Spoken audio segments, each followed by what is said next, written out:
Hi there, and welcome to week 16 of the Absolute Basics of Christianity.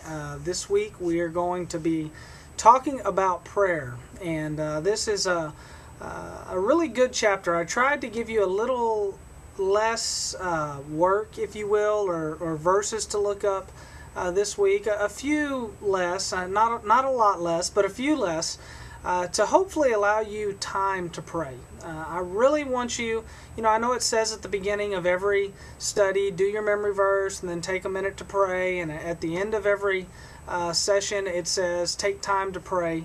But sometimes I think it's really easy to get in this habit where you just write that memory verse down real fast at the beginning, you write it down at the end, and then maybe you say a short prayer, or maybe you don't. Maybe you think, hey, I already prayed today. I prayed at lunch. I prayed at dinner. I'm going to pray before I go to bed. Why should I pray again? And to kind of skip over that aspect of prayer. So I really want you to take time this week to pray. In fact, I would say that your time in prayer is more important than your time looking up the Scriptures. I mean, the Scripture is going to help you learn about prayer and everything else, but it's not enough just to know about prayer. You need to practice it and do it. And next week, and I don't want you to look ahead too far, but next week you're going to have a lot of time to pray.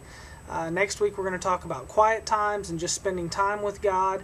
And really all 4 lessons next week are about you sitting down and spending time with God through prayer and reading a little bit out of His Word. So we're going to practice it this week and practice it next week. This week we're going to talk about the ACTS model of prayer.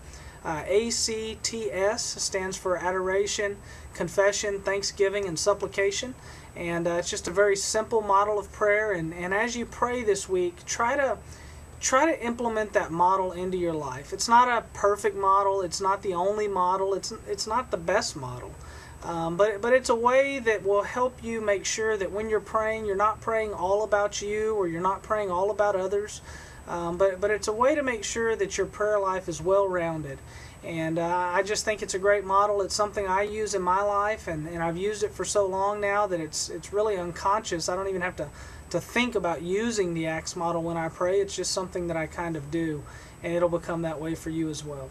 As always, concentrate on your memory verse, look up all the Scriptures, answer all the questions, and just do your best this week. Spend some time with God in prayer, and be ready to go and talk to your class in a few days about this particular lesson. So I hope you enjoy it.